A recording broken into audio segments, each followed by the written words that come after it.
Dzień dobry Państwu, witamy ze strefy Wprost podczas drugiego dnia Europejskiego Kongresu Gospodarczego w Katowicach. Ze mną mój pierwszy gość, pan Attilą Szabó, prezes Ford Polska. Now we have to switch into English because our guest is an English speaker. Attilą Szabó, the CEO of Ford Poland, is with me today. Good morning, sir. Dzień dobry. Dzień dobry. Nice to have you here. I read your biography that you've been to Ford Romania, Ford Hungary, Ford Slovenia, Ford Czech Republic, and from 2022 you are in Ford Poland. Is Polish market somehow specific when you take into account all other European markets, or? Yes. I think it's quite clear that even if we are in the European Union, it's not like the United States of America, where there is much more overlap between the states, but still there you've got differences, not in offer normally, but in Europe clearly there are differences. I think the Polish market is quite well developed, and the Polish market is very important for Ford as well, because it's the sixth biggest market now in Europe. So before, I think even Sweden, Belgium was bigger, but now with the 650,000 plus, I mean, passenger and commercial vehicles together, this is one of the largest market in Europe. So it's an important one, and I think now it's getting more Western than Eastern when it comes to the purchase power of the companies, of the people. From one side, on the other hand, you can still see that there is still a big portion of fleet sales. Still, that's the majority, which is still more of a little bit of an Eastern kind of thing, yeah. But the private customers is still not having that potential like you have it in Netherlands or in all those countries. On the other hand, it's also coming with the taxation sometimes, who is buying and what. So yes, it's different, but at the end of the day, we are selling the same vehicles in each and every country. So you can get the same products even in Poland, Germany, or Albania. Yeah. Okay. So it's okay. You put a lot of emphasis on electrification. You have a diverse electric portfolio, and I wonder what kind of electric vehicles you sell here in Poland. What kind of Ford cars can a Pole buy here? I think now we just introduced in the last 12 months lots of very important new vehicles, because we were prepared for this transformation, and we didn't release many electric vehicles before, because we said that, okay, the market is not ready, customers are not ready.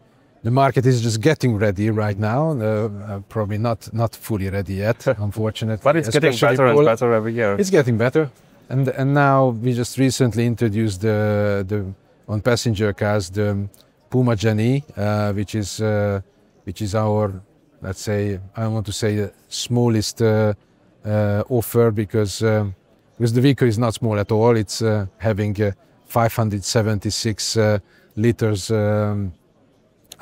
trunk space, which is basically equal to a Mondeo before. Yes, so it's a relatively compact SUV, but with a big gigabox under the trunk. So it's really big from this perspective, and in the meantime, an extremely efficient vehicle. So you can do easily 500 kilometers in the city, and that's what this car is mainly made for, not really for very long distances, but mainly for city use. Then we've got made in Germany vehicles, Explorer and Capri, which are larger vehicles, and especially the Capri is basically larger than a Mondeo from most of the perspective, and the Explorer is a more compact SUV, and top of the range we've got the Mustang Mach-E still, which is made overseas, yeah, as just mentioned to you, and made in Mexico,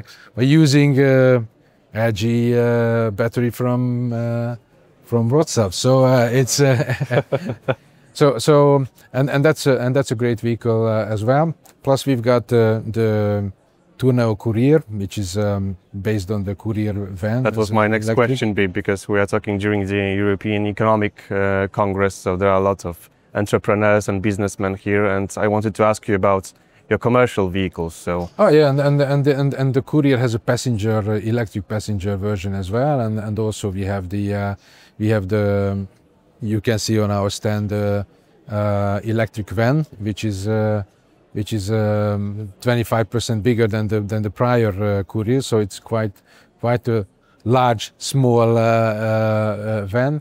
And then we have the Transit Connect plug-in hybrid. There we don't have a full electric version, but the plug-in hybrid can do also more than 100 kilometers on electric only.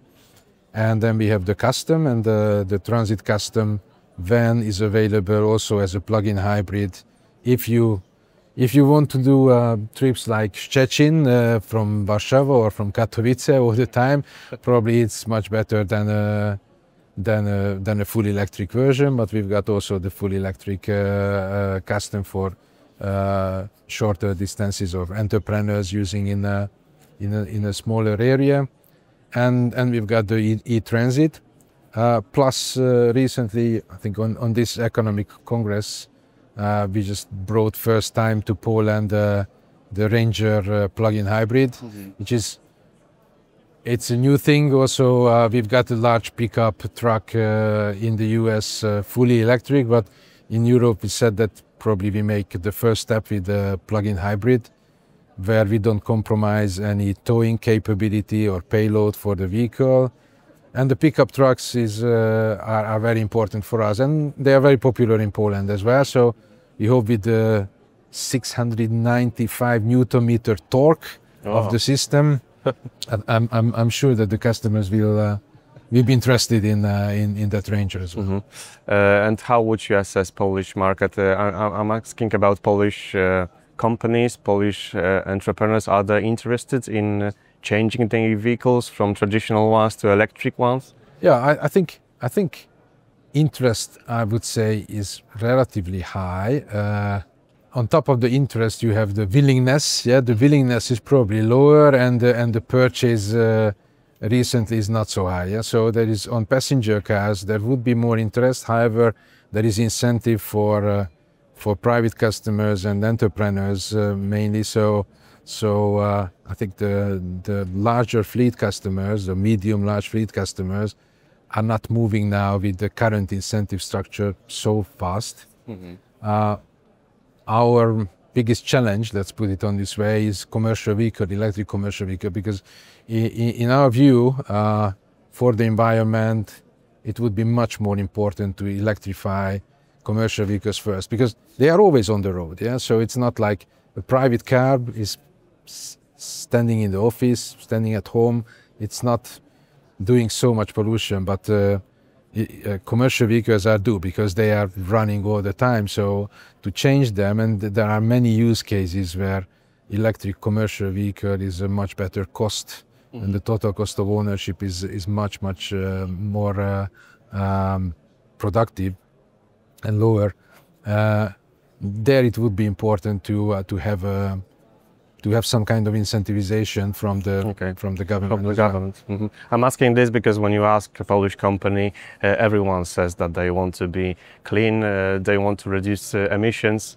They are all welcome, yeah. So it's just we have the products. I think we have now a very good price also compared to the internal combustion engine vehicles. And once they calculate the total cost of ownership, I think it's quite a clear case. On commercial vehicle, we always say, and also on some of the business passenger cars, we always say that, of course, there are use cases where you still stick to a diesel, yeah. But there are use cases where you can already try a plug-in hybrid at least, because you are having a mixture of longer distances and shorter distances, and there are many use cases where you can easily live with the electric vehicle. I think that every global car company offers now electric vehicles, but my question is there something special about Ford? I know the answer that you will say that Ford is special, but maybe you have some features that really are outstanding. No, I think what our approach is that we try to do something. We try to give something different to the customer. So when we take the Puma, so the Gigabox is a unique thing in the Puma. So that's why you cannot really find a similar size of SUV, small SUV, which is having such a big trunk capability, and which is so efficient with under 10 kilowatt hour per 100 kilometer. In case of Explorer and Capri, it's more we are building on some really iconic products, and also the design is differentiated. And it's important that our potential customers are coming to our showrooms and test drive the vehicles, because the driving dynamics of the vehicles are really unique. So that's where we are really standing out of the crowd mainly. But you cannot see that if you just look at the picture. Yeah? So you have to try it by yourself. And the Mustang Mach-E is a Mustang, and it's really when it comes to performance and all these kind of things, also the design, I think it's quite unique. So just I remember when the Mustang Mach-E was first developed, and it was not called even Mustang, and I have seen the first designs, and it was like most of the other electric vehicles in the market. Yeah, so sometimes you mix them up because there is no uniqueness. Yeah? And then I think the company woke up and said, "We need to where is the differentiation?" Yeah, so and the whole concept and vehicle was redeveloped to be a Mustang. Yeah. Okay. Thank you very much for the conversation. Thank you for accepting our invitation, and wish you all the best in the future. My pleasure.